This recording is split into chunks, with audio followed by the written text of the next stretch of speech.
आप में से बहुत से लोगों ने ये बात सुनी होगी कि पैसे की कद्र करनी चाहिए, लेकिन कद्र पैसे की नहीं बल्कि आपकी मेहनत की होती है। नमस्कार, मैं हूँ दीपा त्यागी और लाई हूँ आपके लिए एक और कहानी। आशा करती हूँ आपको मेरी कहानियां पसंद आती होंगी। अगर आपको मेरी कहानियां अच्छी लगती हैं तो प्लीज उन्हें लाइक कीजिए और शेयर भी कीजिए। तो आज की कहानी है सुब्रतो की। सुब्रतो जो कि बहुत ही अच्छा लड़का था, कोलकाता के पास एक गाँव में रहता था। उसके पापा बहुत मेहनती थे। वो एक भट्टी चलाते थे जिसमें वो दूध से खोया निकालते थे, मावा बनाते थे। तो सुब्रतो जो है अच्छा तो था, लेकिन उसकी एक बुरी आदत थी। उसकी कौन सी बुरी आदत थी कि वो अपने पापा से पैसे लेता था और उनको अपने दोस्तों के साथ घूमने फिरने, खाने पीने और सिनेमा देखने में खर्च कर देता था। सुब्रतो के पिताजी को उसकी फिजूल खर्ची करने वाली बात बिल्कुल पसंद नहीं थी। एक दिन उन्होंने सुब्रतो को बुलाया और उसको समझाया कि बेटा अब तुम बड़े हो गए हो, इस तरह फिजूल खर्ची नहीं करनी चाहिए, पैसे की कद्र करो। बस इतना कहा था और सुब्रतो तो गुस्से से लाल पीला हो गया। कहने लगा, पिताजी ऐसे कौन सा मैं आपसे हजारों रुपए ले लेता हूँ, चंद रुपए तो आप मुझे देते हो और उसके लिए मुझे इतने लेक्चर सुना रहे हो। ये जो आप थोड़े मोड़े पैसे मुझे देते हो ना, जिस दिन आप कहेंगे उस दिन मैं तुम्हें लौटा दूंगा। पिताजी को गुस्सा तो बहुत आया, लेकिन उन्होंने सोचा कि डांटने फटकारने से काम नहीं चलेगा, इसका कोई दूसरा रास्ता निकालना पड़ेगा। उन्होंने कहा कि पैसे लुटाने की तो दूर की बात है, तुम डेली मुझे 1 रुपया भी दे दोगे ना तो भी चलेगा। बस सुब्रतो को तो लगा कि जैसे वो जंग जीत गया हो। उसने कहा, हाँ, मैं रोज आपको 1 रुपया लौटा दूंगा। सुब्रतो वहां से चला गया। अगले दिन जब सुब्रतो घर में आया, हाथ हिलाते हुए जा रहा था, तभी पिताजी ने ऐसे किया कि लाओ मेरा 1 रुपया। सुब्रतो तो भूल गया था कि पिताजी को 1 रुपया देना है। वो जल्दी से गया दादी के पास और उनसे 1 रुपया लाया और पिताजी को दे दिया। पिताजी ने 1 रुपया लिया और उसको भट्टी में डाल दिया। सुब्रतो ने पूछा कि आपने ऐसा क्यों किया? तो उसके पिता ने कहा कि तुमने मुझे 1 रुपया देना था, तुमने दे दिया, अब मैं उसको कुछ भी करूं। उसने कहा कौन बहस करे, और वो वहां से चला गया। अगले दिन फिर वो ऐसे ही अपनी माँ से पैसे ले आया, उसके अगले दिन अपने भाई से पैसे ले आया, कभी दादा से, कभी चाचा से, रिश्तेदारों से भी पैसे लाके वो अपने पिताजी को देने लगा। ये सिलसिला ऐसे ही कई दिनों तक चलता रहा, बल्कि कई महीने ऐसे ही निकल गए और सुब्रतो 1 रुपया लाके अपने पिताजी को दे और वो उस सिक्के को भट्टी में डाल दे। ऐसे करते करते एक दिन वो भी आ गया जब उसको 1 रुपया देने से हर किसी ने मना कर दिया।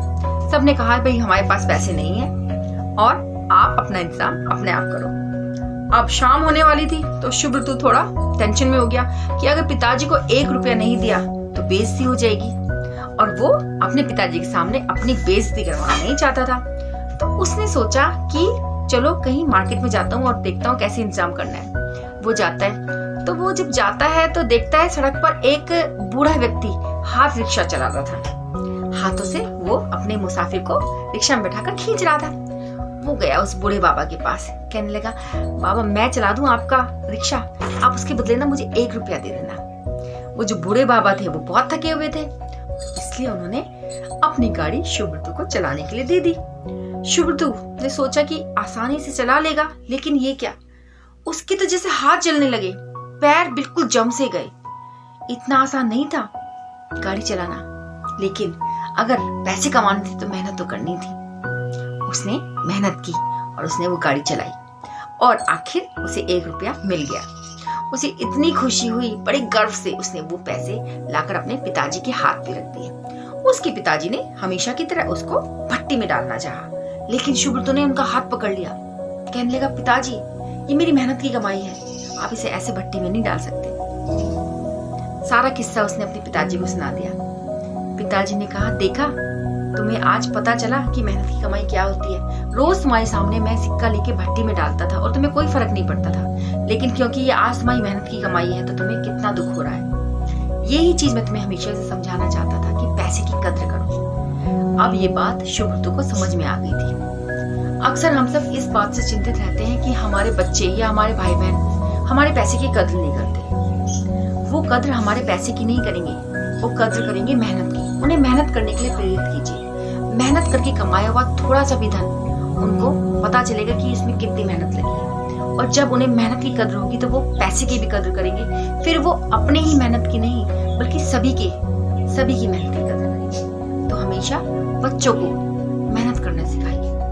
मेहनत से किया हुआ कोई भी काम कभी विफल नहीं होता। आपने देखा होगा हम कई बार फिजूल खर्ची कर देते हैं। जब हमारी शादी नहीं होती है या जब हम छोटे होते हैं, अपनी मिडिल एज में होते हैं, तो हमें पता नहीं चलता। लेकिन जब हमारी फैमिली होती है, हम मेहनत करते हैं, हम सुबह शाम कहीं भी, चाहे हम ऑफिस में हो चाहे हम स्कूल में हो, खड़े रहते हैं, पता चलता है कि पैसे कैसे कमाए जाते हैं। फिर हमें याद आता है कि हमारे पिताजी, हमारे माताजी हमें क्या कहते थे कि मेहनत करना सीखिए।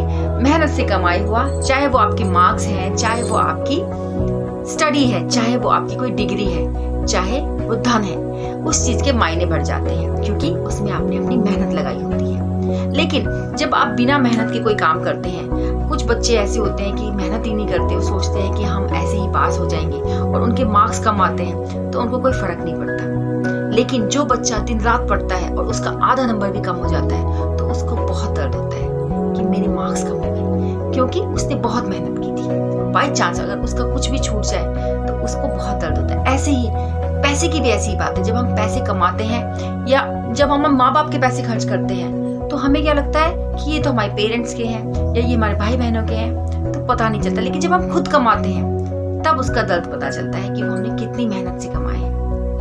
अंत में मैं सभी से ये कहना चाहूंगी, चाहे वो बच्चे हैं, चाहे स्टूडेंट्स हैं, चाहे माता पिता हैं, बच्चों को मेहनत करना सिखाइए। और स्टूडेंट लाइफ में मेहनत करना हम पढ़ाई से ही सीखते हैं। जब हम एक एक मार्क्स के लिए मेहनत करते हैं, फिर हम बड़े होकर एक एक रुपए के लिए भी मेहनत करते हैं। और जो सच्चाई हमारी मेहनत में होती है वो हमारे मार्क्स में दिखती है, फिर हमारी इनकम में दिखती है और फिर हमारे नाम में दिखती है। तो आशा करती हूँ आपको आज की कहानी पसंद आई होगी। अगर आपको मेरी कहानी अच्छी लगती है तो प्लीज उन्हें लाइक कीजिए और मेरे चैनल को सब्सक्राइब कीजिए। मिलती हूँ अगली वीडियो में।